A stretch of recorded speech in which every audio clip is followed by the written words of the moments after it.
Right, good evening, everyone. This is a public meeting of the School Board of West Bend Joint School District Number 1. More than 24 hours prior to the meeting, notice of the time, place, date, and subject matter of this meeting was posted at the entrance doors at the Education Service Center and at the West Bend Community Memorial Library. A copy was also sent to the Daily News, WIBD, Milwaukee Journal Sentinel, and other media sources that have requested notice of our meetings. I'd ask our superintendent to confirm that this meeting was properly posted. Yes, it was. Great, thank you. Let's rise for the Pledge of Allegiance. I pledge allegiance to the flag of the United States of America and to the republic for which it stands, one nation, under God, indivisible, with liberty and justice for all.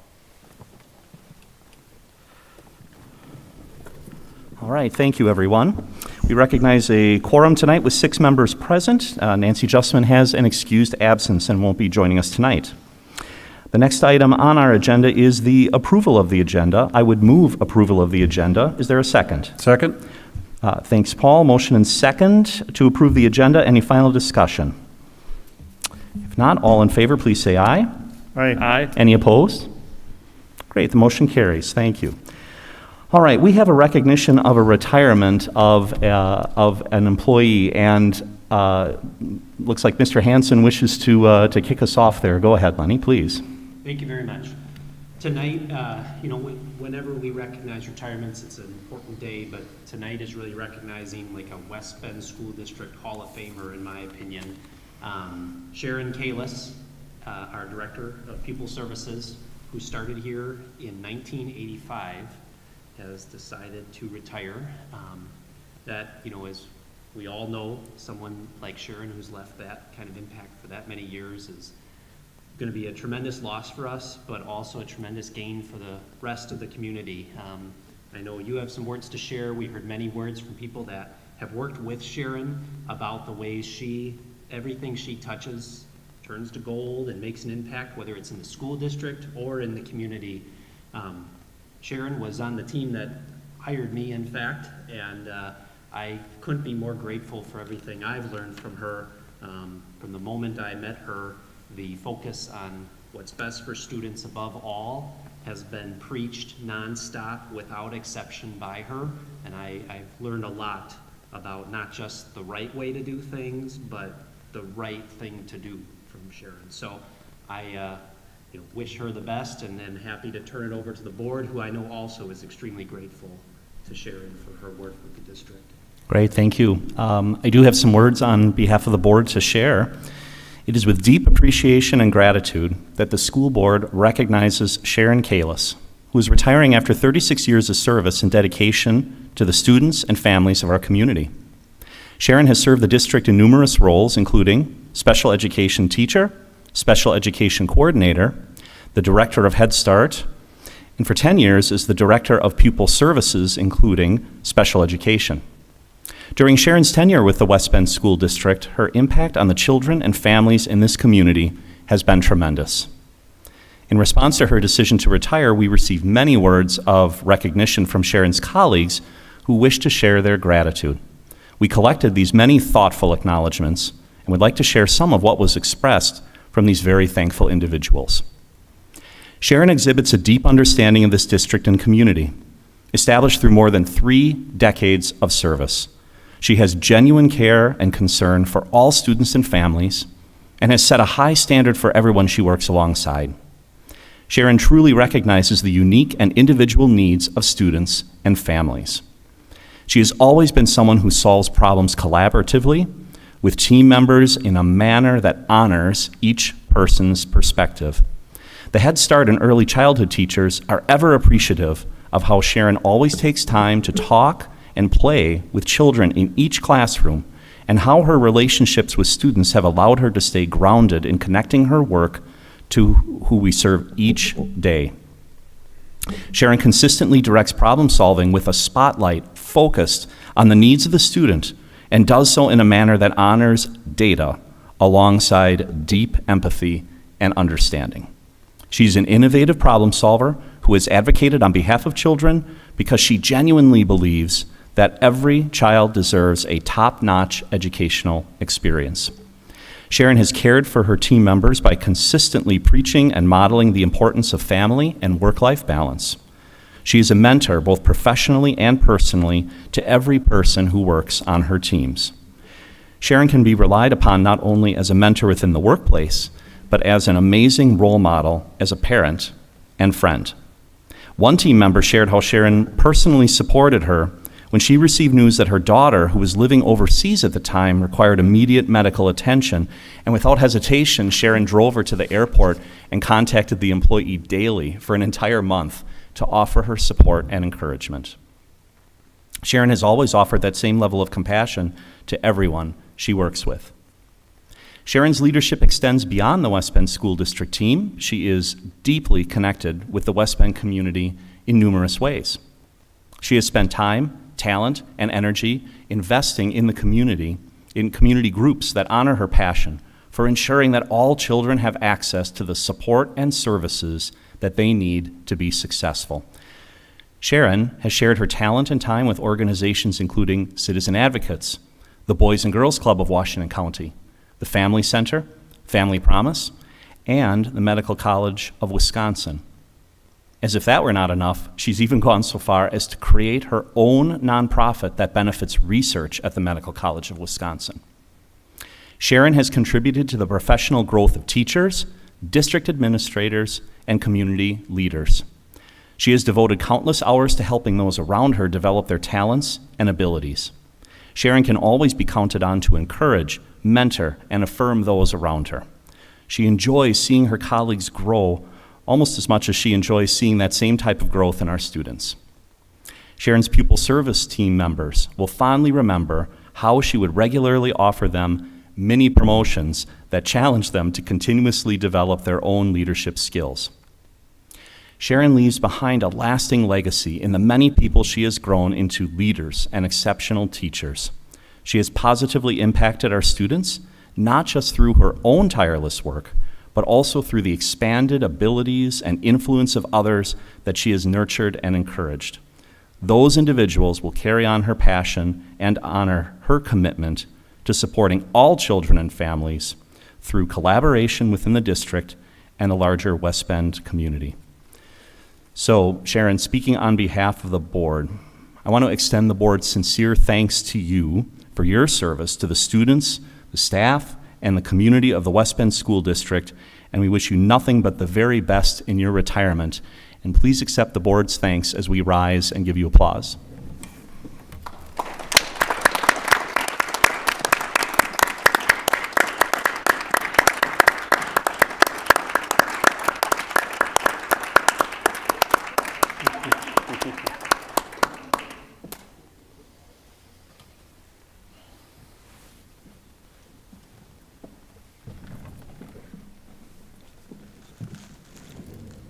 I don't know what I would say because I'm just going to screw it up after all those accolades. So, you know, it's been a good gig. My friends and colleagues are out there, but we were talking with Jen about starting a teaching career in 1985. No computers, no network, Tim. Nothing to worry about. Talking about mimeograph machines and all the fun times. But, you know, my years here in West Bend have been great for me and for my family. My husband's here with me tonight, and you know, I am loyal. Chris and I started dating in high school. It took about 8 years to get convinced to get married, but we did that and been here in West Bend with multiple jobs. But you know, I want to thank the community. It's been great for me, and I'll just stop before I get more emotional. So thanks, everybody.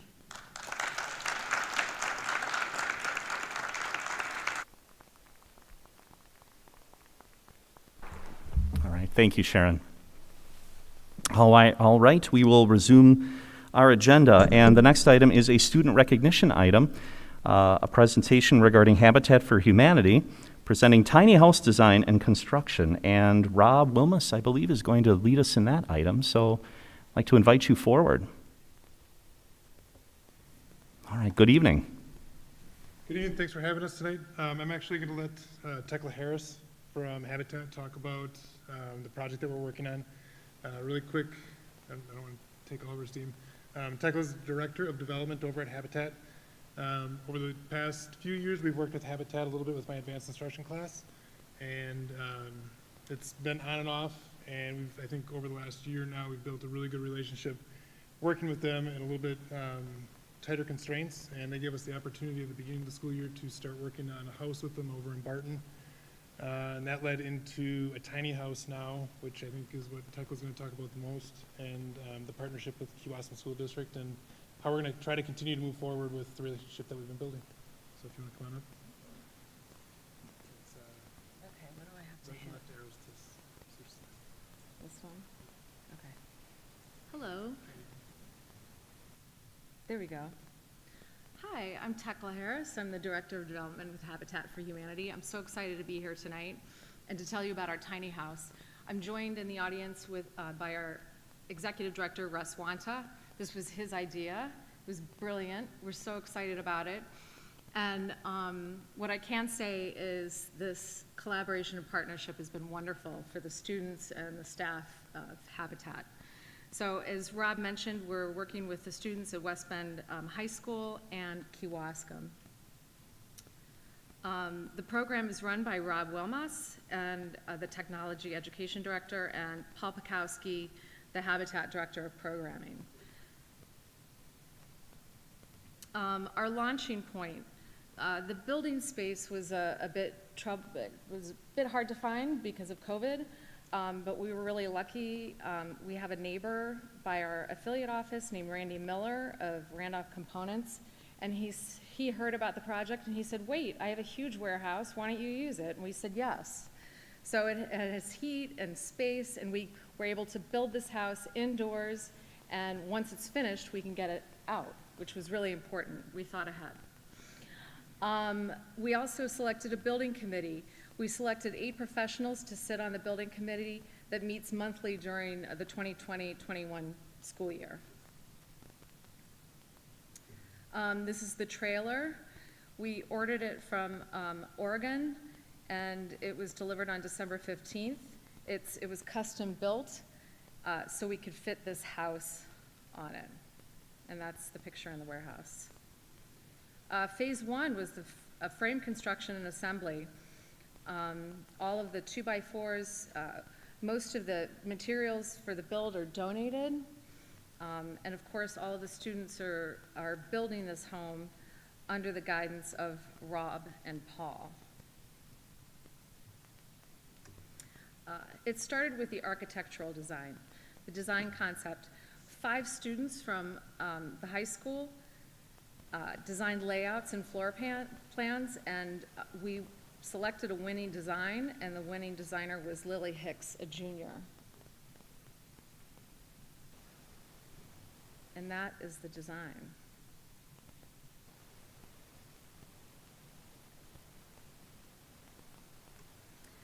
The course being offered is advanced construction. So the course offering is a hands-on construction guidance of a tiny house from design concept to completion. The brilliance behind this collaboration are the master classes that are being held. They're being held by experts in the fields of plumbing, electrical, heating and air conditioning, roofing, and general construction. And here are the students hard at work. There's no goofing around, is there, Mr. Wilmas? Absolutely not. Okay, all right. Not tolerated. The partnership highlights. There was only so many I could fit on one frame. Attendance rates during the tiny house build are nearly 100%. Students voluntarily come to build on days off from school. For example, I went over to the house build site one day. It was a Friday, March 12th. The students, I'm sure, marked that in their calendar at the beginning of the year, which is what I did in high school. Day off. And there were students there building. They voluntarily come on their days off. They're enjoying it that much. We also build on Saturdays. Kids will come on Saturdays. The master classes and individual instruction from top professionals in specialized fields. The kids are getting access to the people in our community who run these companies, who are experts in the field, who are giving them individualized attention and teaching them skills that they may not otherwise get this opportunity. The other great thing about this partnership is the apprenticeship offerings by Habitat for Humanity. One student has already been selected and has already been hired part-time. He works with us on Saturdays on his day off, and Habitat is prepared to offer one more apprenticeship this summer for our summer build season. Program benefits. Students gain skills in construction on a real build site. Students meet and work with local professionals, and the students from West Bend High School and Kewaskum participate in a fundraising effort with Habitat for Humanity. So the idea behind the tiny house is once it's built, we're going to be auctioning it off this summer as a fundraiser for Habitat. So kids are also learning the skills of giving back and volunteering. And I think I took these pictures one day last week. So the windows, are they all in? Thursday. They've been painting, assembly, they've been doing the electrical work, putting the windows in, top to bottom. If you have questions of either Tucker or I, I'm more than happy to answer any questions. Right now, the students have been able to take this up. We've got Mike and Brandon Mulaney of Mulaney Electric have been helping us from the bottom up. They've been taking 2 or 3 kids. I'd hold part of the class back at the classroom or at the school and send them anywhere between 3 to 5 kids on a daily basis for about a week and a half. So they would be working with a master electrician in one of their apprenticeships, giving them the opportunity to learn from a master electrician. They're very similar to what they would encounter in an apprenticeship program. It also gave them the ability to ask questions. I always, as tech ed teachers, we kind of classify ourselves as jack of all trades, masters of none. So it gave them the ability to work hand in hand. And then we're also using Habitat's plumber, so they're going to be working with the plumber that Habitat uses. And now we've also just got on board Frank Lopez Roofing out of Fond du Lac, works with Habitat as well. And I've had no experience in doing flat roofs. So the flat portion of the tiny house is actually going to be a walkable deck. So we're going to have a ladder from the outside and or coming through the windows of the loft. So Lopez Roofing is helping us install a flat roofing system, so a rubberized membrane roofing system and a deck system for up there. So they're really getting exposed to a ton of different experiences that are going to be awesome for them and really help them. They're already starting to find, okay, well, electricity, maybe not so much. So let's take a look at plumbing and let's take a look at the carpentry side of things. So they're really getting exposed in a small version, but everything that they would encounter within the building professions and the trades. So it's been a great opportunity, I think, for the kids. Tyler. Thank you. This is fantastic. I love the experience that everyone's getting. I know this is the first year that it's being done, correct? Correct. Are there plans to continue this next year? Yeah, we've already started talk that we had a little bit of a late start this year, which it's fine. I think it's going to work out fine. But we're talking about already building another tiny house next year for Habitat that we'd order probably late this summer or midsummer, and that way we can get started right away come fall. So it seems like the type of project that can be contained within a school year over year, possibly? Yes. Okay.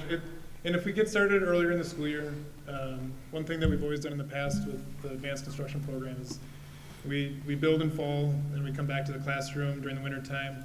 I do a winter Woodworkers Workshop where they do a fundraising program for about 8 weeks, where they come up with their own projects, mass produce, turn around and sell the projects. And then we also have time to build some custom woodworking projects that they do for themselves or for a family member or whatever. And then we go back in spring and do another off-site project, a shed or garage or something of the sort. So if we can get started earlier on in the year, it'll still give them the ability to do that kind of winter session of build as well. And then we're also, so Tekla mentioned that we had some difficulties finding a place to build this past year. And hopefully next year the plan is that we'll be back at Moraine Park using their construction facility, which is just a huge facility that'll be set up perfectly for us to actually go through masonry, hit a lot more electrical, HVAC, and plumbing. But it also gives us the ability to have the tiny house build going on, along with some other transportable sheds and stuff that we could. So a challenge right now has been keeping 24-ish kids engaged on a tiny house. So if we can have a big space that we've got three or four total projects going on, it'll be a lot easier to manage, just making sure the kids are staying busy and really getting the experience that they could and should get with the different projects we can do. Mr. Williams, I see a few heads nodding out there, so I'm assuming we've got at least 3 students in the room Yes. tonight? Correct. So kind of hard to have interaction, but just, a quick visual in terms of this experience versus, doing what we could do here in our own facility, but getting that real world experience, seeing a house come together. Good experience? Yeah. 3 thumbs up. You learned a lot, absolutely, and it's different than, again, the sterile exercise that you do as best as you can in our facility here. And I will tell you, I'm interested in this from multiple fronts. My wife is on the Habitat board, so from the school district and the education side, I say thank you. From my wife and the involvement from Habitat, thank you for your help in their fundraising effort. You guys are learning lifelong skills, whether or not you go into construction. I'm doing some drywall patching at home right now, and it's stuff that Russ taught me on the job site. Yes, he did teach me something. And it's stuff that you're going to carry with you for life. So thank you and congratulations. I have questions about the house itself. So plumbing, electrical, what's the type of application that someone is going to use this house for? Is this something you're going to take to Lambeau for a tailgate, or is this something you're going to take up north and spend a weekend ice fishing? Or It would be, it's on a trailer, so it's fully transportable. It's not going to be light. it's not going to be It's not going to be lightweight. lightweight? It would be something more to the account that I would see somebody with a piece of property up north, or even a piece of property out west or wherever, but they're going to settle down and place it. Got it. There are people that turn around and the trailer is perfectly capable of it, the house will be perfectly capable of it, towing around wherever you want to go, and people do it. You need a very large vehicle Got it. and a lot of gas money. So, it's not the most aerodynamic thing on earth, but it is something that some people will, kind of the idea behind the tiny house is it just gives the ability, if you want to stay in a place for 3 months, park it for 3 months and then move on to the next place. So really the fact, and we had talked about doing a tiny house that was on a reusable trailer versus having a transportable. This just seemed like the best option to go with. People can bring it wherever they want to bring it. When will it be done? The last day of the school year. If we can get it done a week or two before that, that would be fantastic. I would love to see it, and if you remember me, send me an email and let me know where it's at, and I would love to take a peek at What it. I know, Habitat is planning on, once it's completed, it's going to come out of the warehouse, and they're going to bring it down. You'll see the German Fest. German Fest, sure, yep, awesome, Yeah, cool, so, nice work. yeah, it's been absolutely fantastic. Is that when the auction's going to be, at German Fest or I think it'll be an online auction. online auction? Because we'd love to promote it. And just thanks again, this is a public-private partnership of all the different even contracting companies and the wonderful Habitat. Yeah, and on top of that, the kids are learning from the professionals, but we've already got the professionals coming now and saying, hey, who's for hire and who's interested in what. So kids are getting placed with jobs. And to this year specifically, you guys can plug your ears, you're not going to hear me say this. I've got a fantastic group of kids this year. They're 99%, 95, 93, 90% of the time working really, really hard. and doing a good job. It's been fun. All right, thank you. Thank you very much. It's fantastic. And thanks also to Habitat and to the local businesses that partnered on this. This is really, really fantastic. And speaking as someone in the insurance company, and in the insurance industry, we help pay for losses when people's homes or their property is damaged. These are jobs that are in absolute high demand. We really need it. And if that doesn't work out, we love employing people who know a lot about contractors and construction. So thank you so much for this. Appreciate this. It's a great story. Thank you. Thanks for letting us come and talk. Absolutely. Appreciate it. All right, we've come to the public participation item on our agenda. I don't have any public comment cards. Is there anyone today who wishes to address the board for public participation?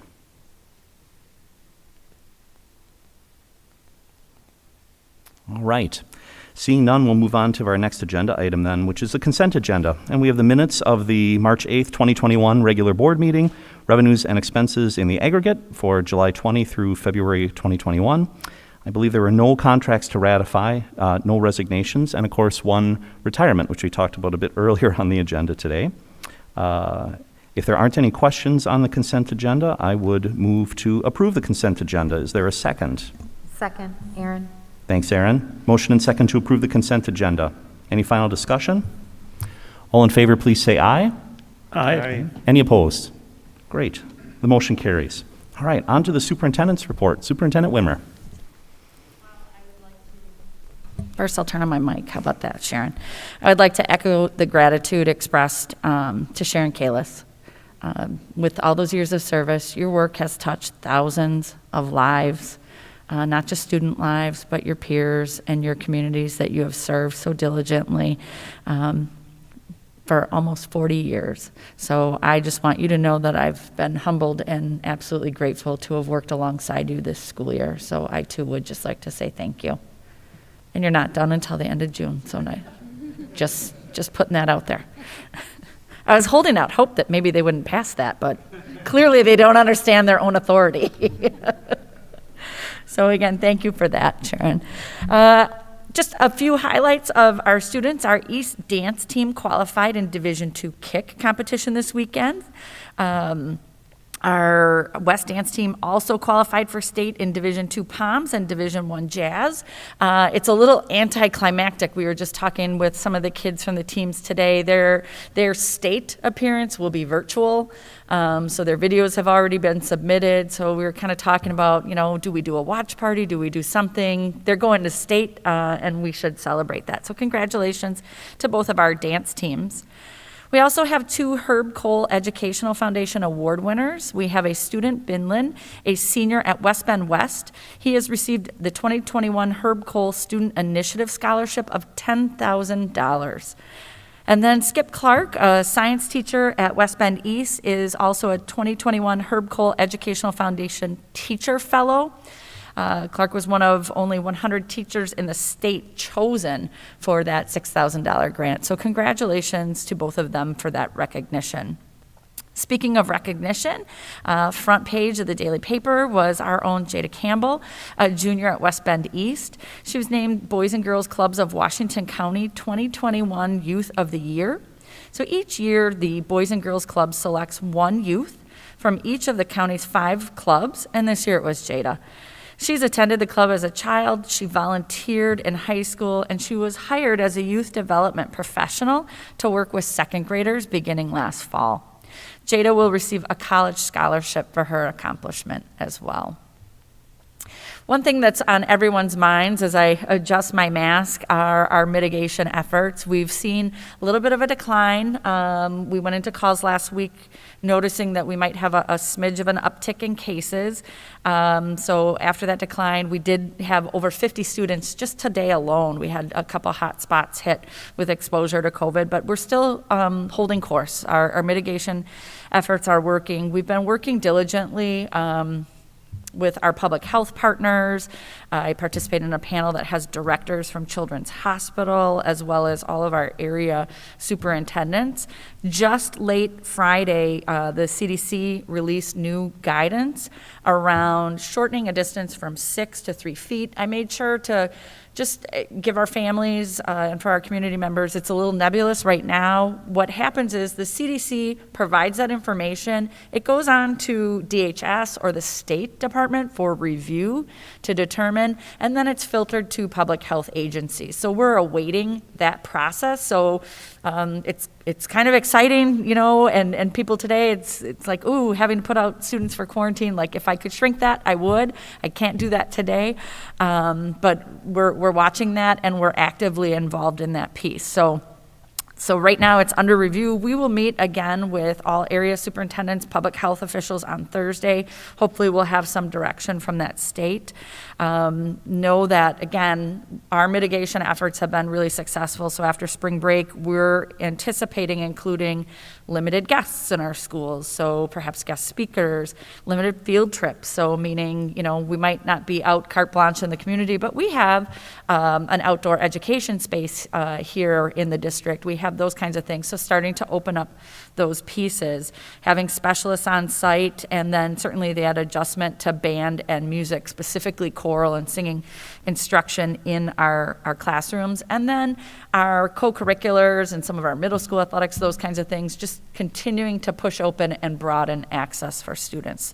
In addition with things that we've talked about before, planning prom, graduation, et cetera. So we're watching that carefully. We're working with our local experts on that. So I just need everyone's patience as we work through those pieces. It's nothing that we can get out on a Friday afternoon at 4:30, which is when we received it, and make an immediate change. So just hang with us, and I will continue. We keep our dashboard updated every single day for our families, and then I do a weekly COVID-specific update for families and community members as well. Are there any questions about that update, COVID-specific?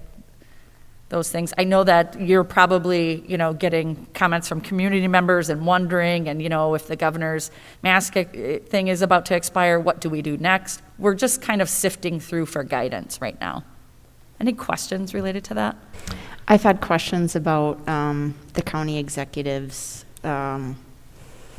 I'm not sure what you'd call Proclamation. it. Proclamation, there we go. Could you speak to that? Sure, absolutely. The county executive was not here at our business meeting, but he was in Slinger and with a superintendent colleague, and we talked about that. What does that mean? Because we've been open this whole time, so it could be area businesses, other things. So he has been very supportive. He, in fact, came to one of our own board meetings and talked about the mitigation measures that we had in place, how those were making us being open and so successful possible. So he still is certainly supportive of that. We did also talk with him about that feedback, saying, hey, that might seem like competing info, for schools. And he's like, oh, but you guys are doing such a wonderful job. And it's like, yeah, we want to stay the course on the wonderful job. Help us to know where that is. So we're just kind of sifting through that latest guidance. But his intent was to help encourage others and almost show, look at what our schools have been doing and how do we help others do that same thing. Mm-hmm. So just as a follow-up, as we work hand in hand with the county, is really our link point, our local health department? Is that really, where the best point to make sure that we're interfacing correctly with county guidance? Absolutely. So again, we go from CDC, national, and then we're always looking very locally. So we work hand in hand with CDC. They're awaiting that information from DHS as well, as we all are, and they turn it around very quickly. We meet every single Thursday with our public health officials who serve Washington Ozaki. They carve out that space. We can ask school-specific questions and get that kind of rapid transmission of information. They also, if something were to come out, midweek before we meet on Thursday, they get that out to us right away, and then we convene immediately to talk about what does that mean for schools, what might that mean. So we actually all saw it, and we're chattering like, okay, if we don't know by Thursday, here's the questions we have. Again, my immediate is, can I tighten up that quarantine to go from 6 to 3? We've got all these other things in place. That's a priority question for us, as well as other questions that come to mind. Great. So again, families, if something came out, I know I do that update every Friday. If something came out that was, transformative or changed or something I could implement right away, we would communicate sooner rather than later. So again, just looking forward to as we continue to expand opportunities for students. And then also just a reminder that the spring election, which includes school board, is Tuesday, April 6th. There will be a candidate forum that's sponsored by the West Bend Chamber on March 24th from 6 to 8 p.m. So that event is not an in-person event. For those watching, you can watch that on community TV, or it will also be streamed on the City of West Bend webpage. And the forum provides an opportunity to listen to views of candidates for both school board as well as city council. So mark your calendars for March 24th for that event. Any other questions? Any other questions? Right. Great. Thank you for your report. All right, we have 2 action items to consider. The first one is Start College Now and Early College Credit Courses. And I believe we gotten a preview of this at a prior meeting, but Mrs. Laura Jackson is here to guide us through that. Please take it away. Thank you. Each year in fall and in spring, I come to speak with you about the Start College Now and Early College Credit Program. The state statutes allow for students in high school to take courses at the technical college or at a 4-year university under the Early College Credit and Start College Now programs. In order for students to be able to access these courses, they must first complete an application prior to March 1st for any fall requests or summer requests. Those applications are then reviewed by the high school counseling department, who goes through to check to make sure the students meet all of the qualifying criteria established for the courses, including that the courses are unique and not something also offered here at the high schools. Once those students make their requests, they then come to you, the school board, in order to approve the course selections for the students. One of the challenges our students face is the fact that they're not entirely sure if the courses they desire are going to be offered in fall at the university or the tech college. So with the March 1st deadline, they may make multiple requests. The total number of credits a student can take at the university or the 4-year college, or the technical college, is 18 during their high school career. So students might submit a lot of course requests in hopes that one of those courses on their list or multiples of those actually run in the fall at the university of choice. So we are asking that you approve the student course selections for the Early College Credit and Start College Now program. Motion to approve. Second, Tani. Thank you. Motion and second to approve the Start College Now and Early College Credit Course Selection. Any final discussion? All in favor, please say aye. Aye. Aye. Aye. Any opposed? Very good. The motion carries. Thank you, Laura. All right, and next up is Mr. Tim Harder with Chromebook purchase for 2021-2022 school year. Good evening, board members. Earlier in February, I had been in front of the board sharing our summer project list that the technology department takes on each summer. As part of that is replacing Chromebooks that are end of life, that are no longer updated and so forth. We're currently, based on COVID, in a unique situation where supply is short in demand for a lot of different IT things. And so we're often looking different ways to source equipment to make sure we get it here on time and so forth. And so I'm here this evening asking for approval to expend funds from the 21-22 school year for our Chromebook order. We have been shared by multiple vendors that Chromebooks are in very short supply. And so basically what we're asking to do is make that commitment now so that we can guarantee that our Chromebooks, our cases, our configuration is set up in a time where we can get all of our stuff here and process those 1,300 Chromebooks into the system. I have a question. Yep. So a little quick math shows that each Chromebook comes to $383. Yep. And I realize that it's not just the physical price of the Chromebook that's included. It's also the warranty and the configuration setup, which, is that labor that's performed by our district, or is that done from the vendor? So there are 4 things included in there. So there's the cost of the actual Chromebook itself. It's the actual physical case that goes on it. So we case all of our Chromebooks here for protection. We try to get anywhere from 5 to 6 years out of our Chromebooks, which is quite a long time. It includes an extended warranty for all of our devices. And then the small amount of configuration setup is literally loading it into our Google administration panel, putting on all the barcodes, literally unpacking to them and putting them into bulk package so that our staff is not having to do all of that here. We did that one summer when I was here, and we literally filled up 4 dumpsters of cardboard in 2 days. And so the amount that we pay for that small configuration setup comes with all of that done.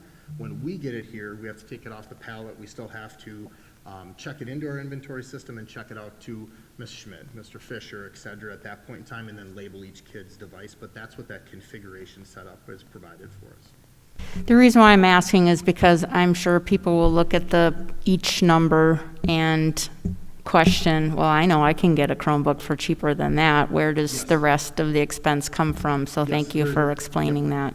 And there is much more to it. Our warranties cover things from screens to motherboards. Right now, the replacement for a screen is over $200 on a touchscreen Chromebook. And so they're the hardest piece to find on any IT piece right now is a touchscreen at that point. So there is definitely more to it than just the device itself. And also, I'd like to remind everyone that we do save money in textbooks by having textbooks accessible via the Chromebook. Is that correct? Am I right about that? We will put as many things as we can online. We also save money because we don't have to deploy Windows-based laptops or desktops in as many places. Part of COVID this year, we allow our students to log in remotely when they are home in quarantine or if they were in distance learning to some of our Windows devices. We will do that continually moving forward, so we may not have to put a set of, more expensive Windows laptops in every single business ed lab. They may be just remoting into something virtually at that point. So these Chromebooks are so far out that we need to do this immediately in order to get them here for the 22, 23. I mean, they're a year out is what you're saying. No, these are for next fall. So for we're expending money out of 21, 22 school years. So we would get these in August at this point in time at the latest. So the vendor is guaranteed that we would get them at that latest point in time. Typically, we bid these in late May, June. So we've gone through our budget process already. We've already established this is our technology budget.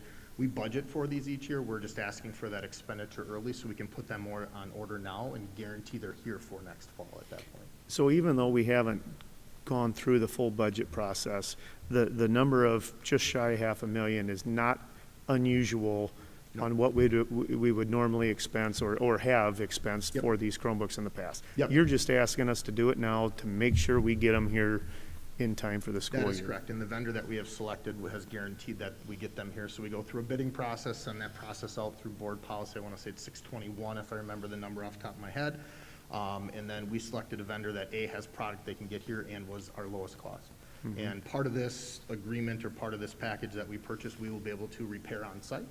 So then we can actually bring money back into our system. So I had shared that we have an IT intern here. We can have our technicians along with that IT intern become certified in that, so then we don't have to package up, send it off to the manufacturer and have that warranty done. That will be part of this agreement also.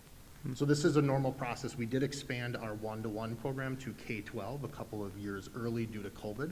Now we're just playing catch-up. The devices that we are getting rid of are end of life, which means they won't see updates anymore.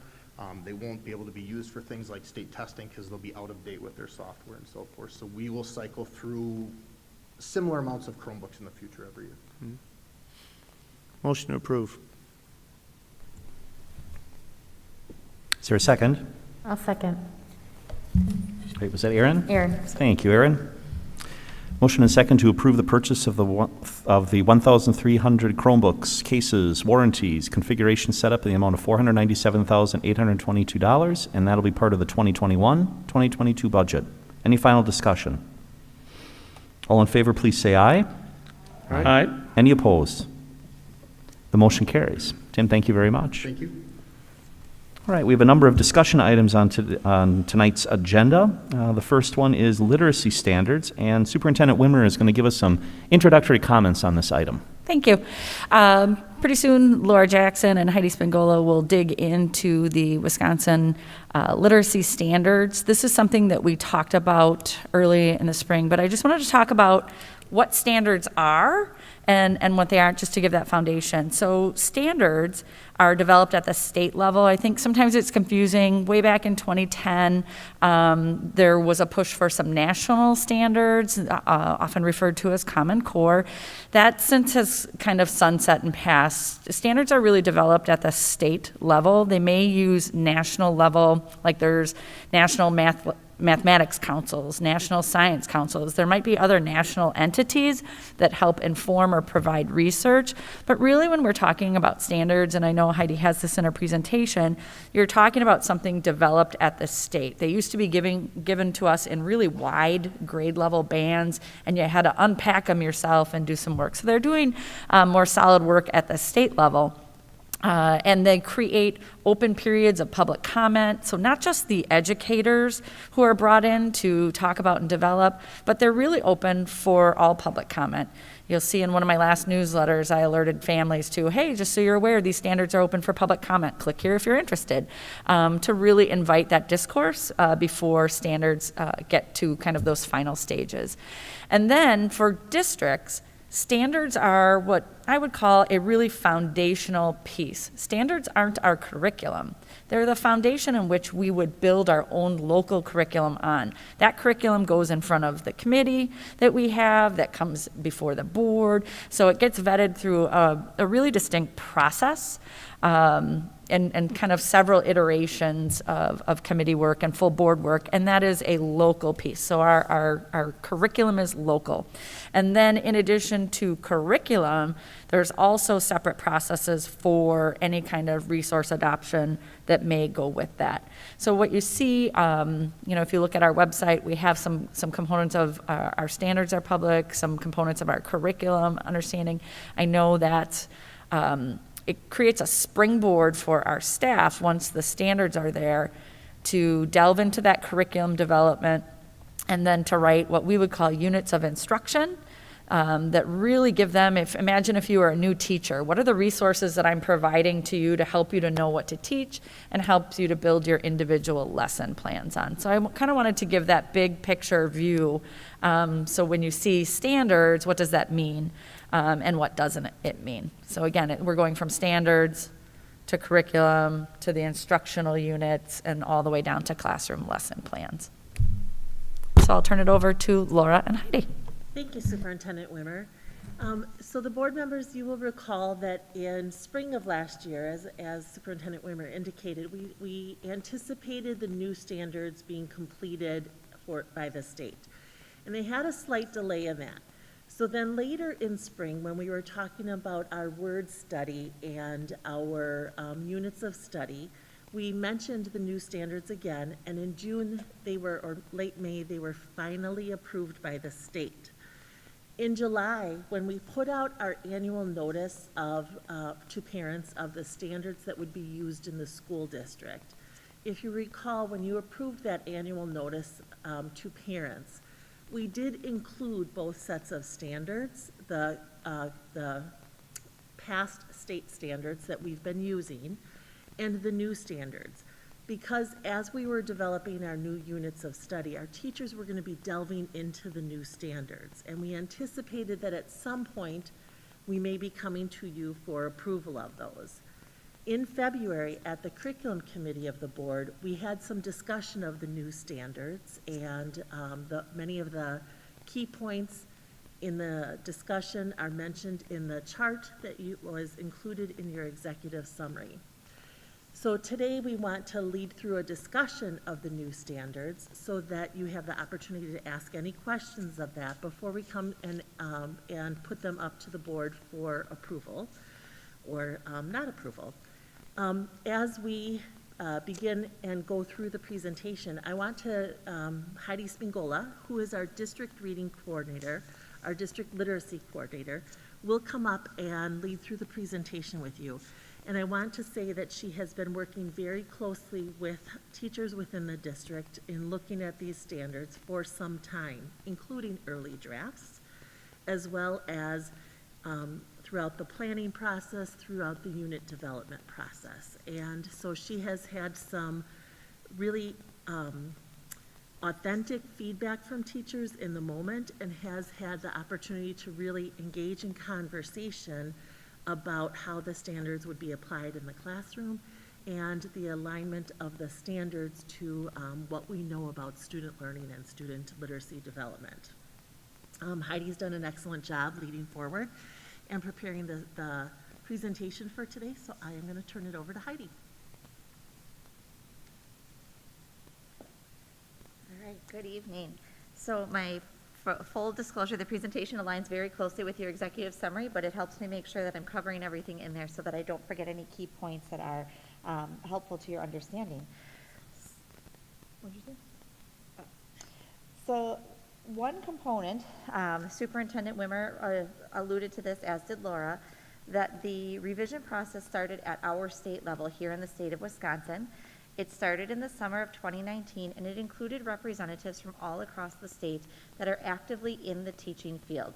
So there were rural districts a part of this and suburban districts a part, as well as urban. So there was a great deal of representation as a component of that. Additionally, the drafts went to public comment, I believe twice, throughout that time period, so that anybody in the state would have opportunity to give feedback, whether you're a parent, a teacher, just a general community member, being able to give that feedback on what you think is the most important things to add or not add. And then again, like they said, it was adopted formally in summer of 2020, right there at the end of last school year. Superintendent Wimmer also alluded to this. I think it's really important that we know that these new standards, they are not the Common Core, and they are responsive to the needs of the students in our state and in our district. They are not meant to be national standards. So I'd like to give you an overview of what is in the standards, how they're organized, so you kind of have a little bit of background there. This also aligns with what was in your executive summary. The ELA standards are made up of 5 strands, and you'll see them listed here. Those 5 strands encompass all of the literacy behavior students need. So when you think of literacy, it's not just reading or it's not just writing. It's all of these pieces that come together, and I'm going to go in depth a little bit more on each one. So the first strand in the document are the foundational skills strand. This is what you would kind of think of as your word study or your spelling or helping students to understand concepts of print. This strand of the document changed really very little aside from a few kind of wordsmithing type things. The biggest difference to this strand is they moved it from the end of the previous document to the beginning of this document. And the reason for that is because these are the building blocks and like the base foundation that our students need to be successful to read and write on their own. So they moved it to the beginning of the document to highlight the need to have that systematic instruction around those pieces.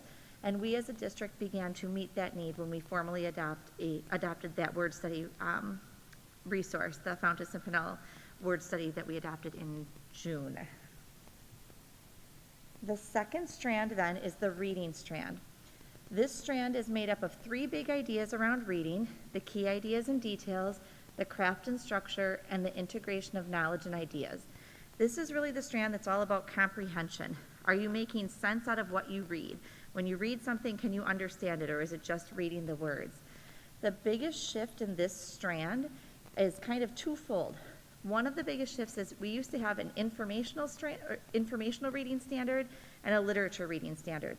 They have now combined those into just one reading standard. The reason for that is we know that you have to read the same way with literature as you do with informational. You have to be able to find main ideas in both. You have to be able to identify key details in both. So they stopped splitting those out and blended them together so that students can be able to transfer their skills across any text type that they read. This strand also did more with bringing in diverse literature, making sure that we're exposing students to literature that's a variety of text types, not singling out just articles or not singling out just novels, but making sure we're bringing kids to have a variety of text types and of exposures for their work. The writing strand is the next component of the standards. This strand is really about crafting your writing. How are you putting together your written pieces and how are you building that? And all of those kind of big idea pieces, not as much the mechanics, that's in another component of the standards. The big piece here is the standards used to be broken down. They had narrative standards, they had informational standards, and they had persuasive writing standards. They took those away and they kind of embedded them as one. The reason for that is our writing was turning very formulaic. Students were only knowing how to write something for a specific purpose, and they weren't able to think about it in other settings. So the way that the standard is written now, it bridges those three things together, and it helps students to think about what is my audience, and therefore, what do I need to write as a style back to that? If I know my audience and I know my purpose, I can write regardless of the formulaic nature. So that's the big piece here. I think it will be very wonderful for our students to have those transferable moments. The speaking and listening strand is another component of the standards. I think this is kind of our underutilized strand. We are doing some work around this about what pieces are we helping to help kids dive more deeply into in their conversational pieces. So if they're having a book club, how are they talking with one another? How are they listening to one another? How are they building on those norms of communication? And those are all key skills that they'll need just for lifelong citizenship, right? Any type of job they would go into, being a member of the community, what do they need to know about those speaking and listening norms? The other piece that's in this portion of the standards that is new is they help you think about what purpose are you speaking and listening for. So if you're speaking with your peer group versus giving a formal presentation, your word choice might be different. Kind of think about the difference between, that texting lingo versus like writing a paper, right? You're knowing your audience and knowing those purposes. So that's a new piece that's added here as well. And then the last strand of the standards is the language strand. This is the strand that's the grammar, the mechanics, the conventions of writing. It's all of those skills that they need to be effective in communicating their message, but it's not the idea development. And this is moved towards the ends of the standards because the state has recognized the need to make sure students are developing their ideas before they're focusing in on the mechanics. Because if you don't have a good idea to write about, you can't apply periods or capital letters or any of those things anyway. So making sure you have your idea, then going in and applying those pieces, which is very, very powerful. They have also intentionally rank ordered all of the smaller criterion within this strand in priority order, so that we're not placing too much emphasis on something that really isn't going to be a lifelong thing. It's just kind of a knowledge thing. Once you know what it's done and you move on. I think that's going to be really powerful in our instructional processes to have that knowledge. So, benefits for adopting the standards.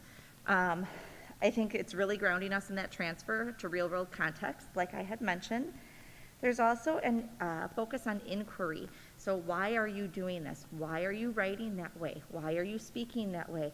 Why did the author write this text?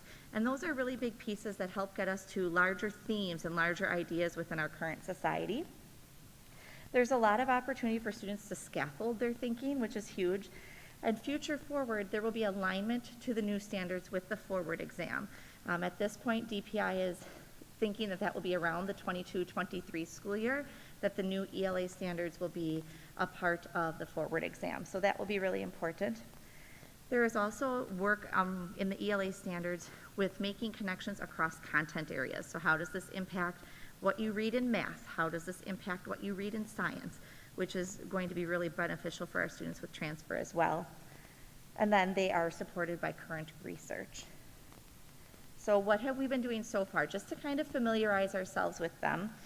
This summer, myself and a few other staff members spent some time doing this huge elaborate crosswalk between the current or the previous standards and the new standards. How did things align, and looking for those overlaps and those gaps and those new things, which was huge. So that was a big way we engaged. And then how are we getting that information out to others? We have shared the standards with all of the staff members who teach ELA so that they are familiar that they exist and what they are and have the ability to look at them. Our units of study team for ELA that's going to look at developing those instructional units has done some work exploring these standards as well. That is made up of teams from each grade level, K through 8. Additionally, at K through 8, we have been working on implementing an instructional framework called Language Workshop. And as a part of that framework, you need to identify a standard and a purpose for which you are reading a text. And we have utilized these new standards to help support that. So teachers are getting the familiarity within the context of those texts. 9-12 was in a little bit of a different boat. They had obviously a few more quarantines up here, a little more of the distance learning pieces. So we haven't done as much work just with teacher capacity there, but we have begun the work at the 9-12 level in March 2021 so that they are starting to get some familiarity. So some teachers, though they couldn't be here this evening, sent me some of their thoughts. And I apologize that this is not in the pre-submitted presentation, so we added these based upon them still coming in today, so I apologize for that. But Shelley Schulteis, a third grade teacher at Fair Park, just really feels that these are going to help them know their strategies and be more specific. They're going to give us more information that the students can look at. They're going to help them craft their work. So looking at that transferability across reading and writing so that we're not teaching them as two separate entities, but combined. Carrie White, a kindergarten teacher at McLean, feels that these are helping her better understand what her students need at the end of the year. These standards are more specific than the prior standards. They give you a better idea of what students need to know and be able to do as a result. She also is seeing the connection from these standards with our new phonics resource, that those things are aligning very well so that we can be hitting those standards as a result of that resource adoption. Rachel Reinert, another McLean teacher, but at 4th grade, feels that these are the foundational roadmap. She feels that there is going to be a level of systematic growth that these will provide, that we can all be looking at them more systematically. And then Jen Fighter, a 4th grade teacher from Jackson. She feels that this is going to streamline that instruction, again, having that transfer like we spoke to earlier. She feels that these are going to help her students set more personal goals because they're written more specifically, and that she's able to then conference with students around those goals. And then big picture, they're going to provide us again with that consistency across the system that we're looking to achieve. And then the Badgers, part of our Badger 7th grade ELA team, again, giving us that better picture of the skills, what the benchmark is, those clearer expectations. Having some of that verbiage around cultural diversity and bringing in those diverse texts really brings in a big piece that we're making sure all students can see themselves in the text. And that the writing standards, the new writing standards, the big piece I've been hearing, not just from this 7th grade team, but specifically from 5-8, and I would assume it will end up being 5-12. The writing standards are much less overwhelming. They are much more student-friendly. They are much more responsive to student needs and where students are at developmentally. And then finally, we have a literacy specialist team. They represent we have a literacy specialist at each site K-8, and that team just looking at how these standards are going to help us with our system alignment and those vertical conversations, thinking about how a standard grows, and then there is a higher level of rigor in these standards because of that specificity and what that will do to help increase our student achievement. That is the end of my teacher feedback or staff member feedback from here. Do you have questions for us?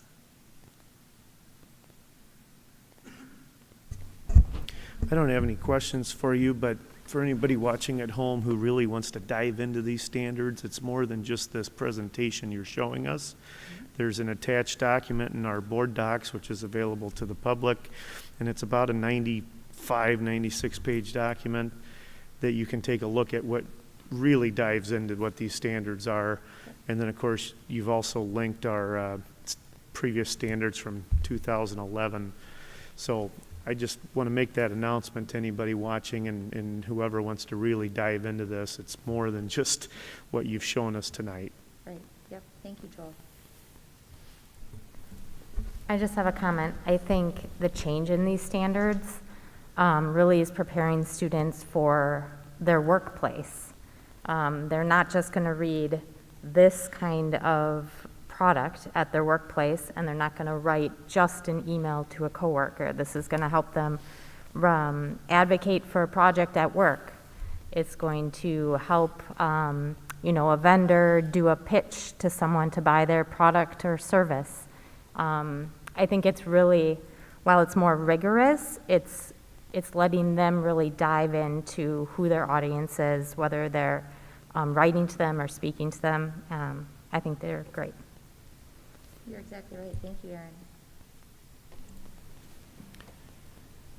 I know one of the questions sometimes that parents ask me is cursive, penmanship. Is that something that's taught? And I saw in the summary materials here that the standards will still include that. Is that right? That's correct. Yep, the language strand does include handwriting, so penmanship at our earlier levels, just how to form your letters, as well as then cursive is in there.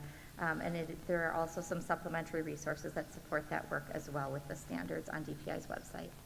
Great, thank you. Any other questions? All right, so this is a discussion item, and it sounds like we will we'll be seeing more of it either through the curriculum committee and at the board in the future. So thank you very much. Appreciate it.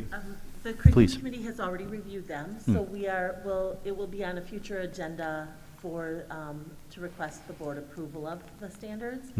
If you find there's lingering questions or something you think of after this meeting and prior to it being on a future agenda, please don't hesitate to reach out, and we can address that publicly or through the conversation at the next board meeting.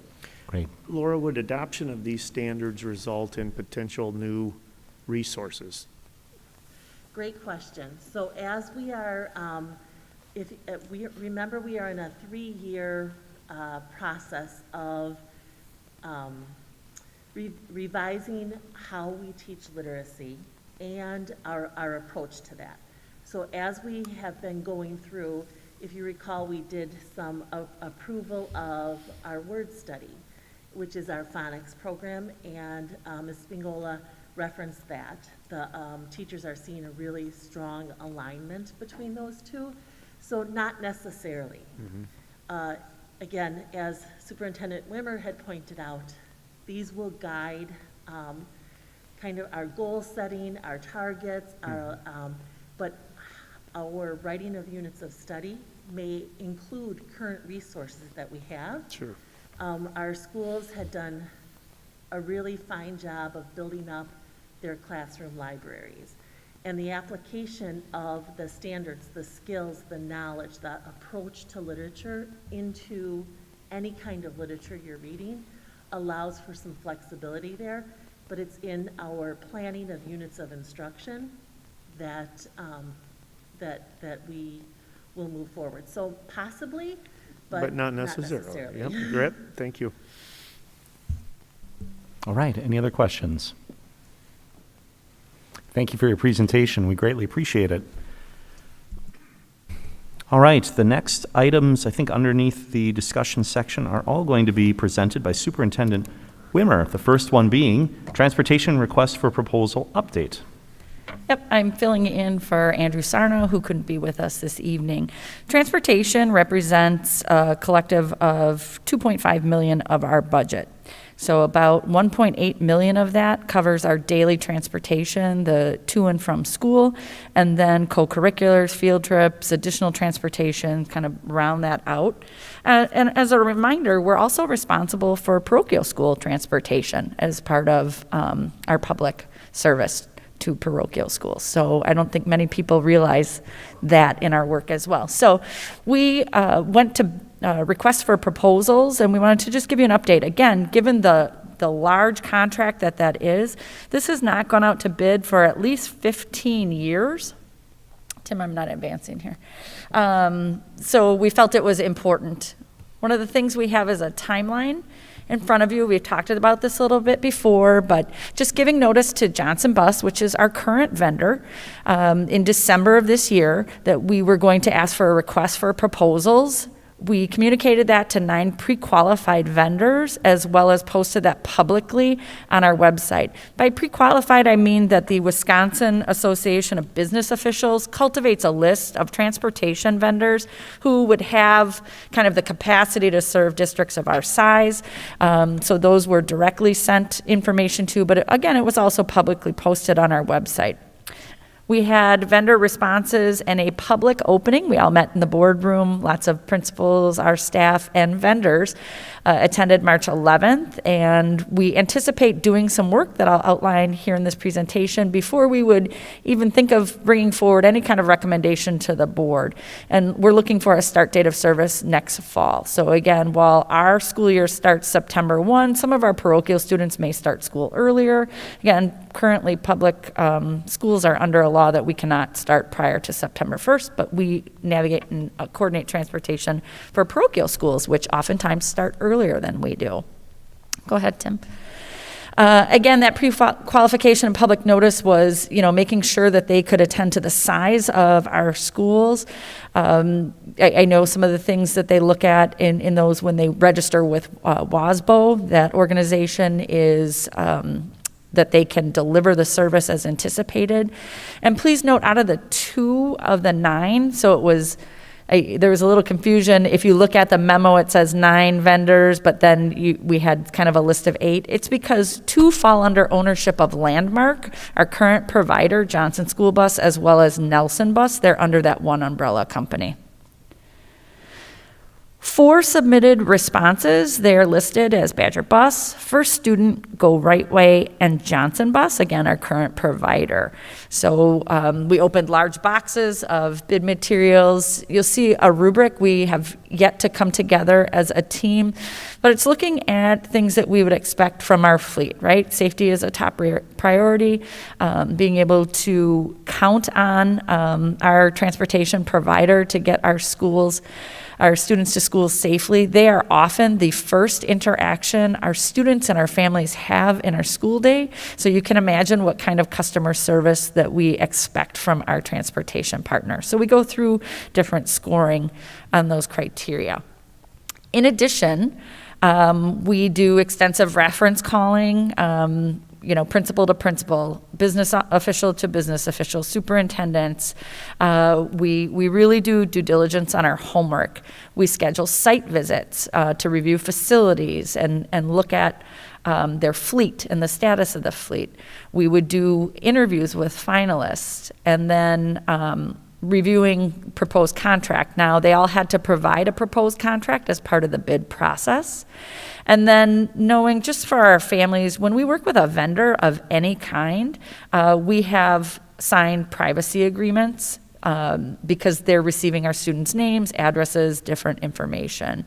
The team that comes together to do this work is actually made up of business officials, so Andy Sarno, Nancy Deffenbaugh, who oversees transportation, multiple principals at every level, athletic director. So it's everyone who really has some direct dealings with transportation services and background knowledge. Again, we want to ensure safety and high-quality customer service to our students and families. And that would be the process and the timeline. Again, right now, we've received the bids. We're setting up interviews, site visits, those questions, those scoring opportunities to go through those bid packages with that full team. That's the work that we're engaged in now. We will continue to provide the board and our community updates regarding our progress, but we wouldn't anticipate any kind of recommendation coming forward until late April for you. Any questions or things that you would like us to make sure we're keying into during that process? Any questions? All right. Thank you. And the next item on our agenda would be, some policy readings. First reading of policies recommended for revision. Sure. So you recall at our last board meeting, we had several policies, and we'll go through them again for a second reading, that were up for review, revision, or removal. As part of that work, you kind of said to continue going forward with a current policy that should technically be renumbered. When we go to revision on the policy, it will be in direct conflict with that convention of numbering system. So this one would require no change in content or language, just a simple renumbering, so it's not in conflict with our other policies when we move forward on the other. All right, any questions on that item? Hearing none, maybe we can move to the next item, which is second reading of policies recommended for removal. Right. So our next two sets are second readings. So while we could have, if we would have had full board members here this evening, we could have fast-tracked these around unanimous consent. We went through lots of information last time, so I'll just ask you, again, the four that we have slated for removal are because they're redundant, they're contained in other policies, or they are out of date. Any questions regarding those that we're proposing to be removed?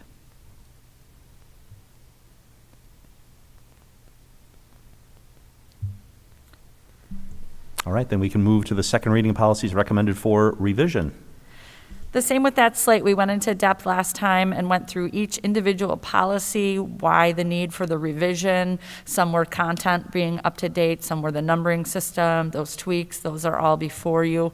Are there any questions around this slate of policy recommended for revision? Any questions? All right, if not, these will come back for a third reading and a vote at our next school board meeting. Correct. Excellent. All right.